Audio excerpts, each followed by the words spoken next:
Respiration in plant, গাছের শ্বসনতন্ত্র। গাছের শ্বসনতন্ত্র বলতে প্রত্যেকটা সবুজ উদ্ভিদ যে পদ্ধতির মাধ্যমে শ্বাস নিচ্ছে সেই পদ্ধতিটাই হচ্ছে শ্বসনতন্ত্র।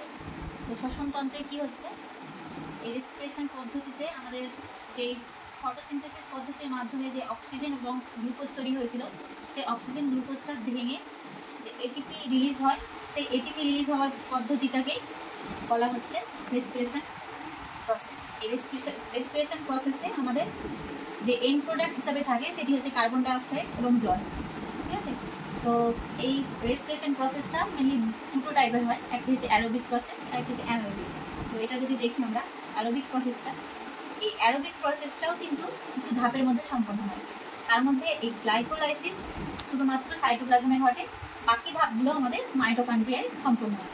তো গ্লাইকোলাইসিসে কি হচ্ছে, গ্লুকোজটা ভেঙে পাইরুভিক অ্যাসিডে পরিণত হচ্ছে এবং দুটো এটিপি রিলিজ হচ্ছে। ঠিক আছে, এরপর এই যে পাইরুভিক অ্যাসিডটা আমাদের লিঙ্ক রিয়াকশান এবং ক্রেব সাইকেল হয়ে যেই অ্যাসিটাইল সিওএ এবং এনএডি উৎপন্ন হওয়ার মাধ্যমে ইলেকট্রন ট্রান্সপোর্ট সিস্টেমে প্রবেশ করছে। ঠিক আছে, এরপরে এই সিস্টেমে যাওয়ার পরে যে এন্ড প্রোডাক্ট হিসাবে থাকছে আমাদের জল এবং কার্বন ডাইঅক্সাইড এবং 36টি এটিপি আমাদের রিলিজ হচ্ছে এই অ্যারোবিক রেসপিরেশনে।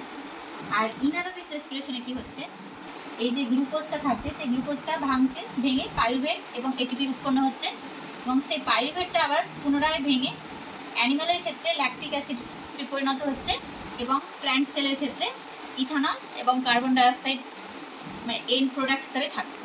ঠিক আছে, তো যদি আমরা পার্থক্য দেখতে যাই তাহলে অ্যারোবিক প্রসেসে কি হচ্ছে, অ্যারোবিক প্রসেসে বেশি পরিমাণ এনার্জি রিলিজ হচ্ছে 36 থেকে 38 এটিপি, আর অ্যানারোবিক প্রসেসে দুটো এটিপি উৎপন্ন হচ্ছে। ঠিক আছে, তো আর একটা হচ্ছে অ্যারোবিক প্রসেসের ক্ষেত্রে অক্সিজেনের উপস্থিতিটা আবশ্যিক, কিন্তু অ্যানারোবিকের ক্ষেত্রে অক্সিজেনের উপস্থিতি অনুপস্থিতিতেই ওটা মেনলি সম্পন্ন হয়। আর একটা হচ্ছে অ্যারোবিক প্রসেসটা মেনলি আমাদের প্রত্যেকটা হায়ার প্ল্যান্টে সংঘটিত হয়, সম্পন্ন হয়। আর অ্যানারোবিক প্রসেসটা আমাদের শুধুমাত্র কিছু ব্যাকটেরিয়া, ফাঙ্গাস প্লাস কিছু জার্মিনেশন সিডের ক্ষেত্রে এই পদ্ধতিতে রেসপিরেশন দেখা যায়। ঠিক আছে, তো এইটাই হলো রেসপিরেশনের ওভারভিউ।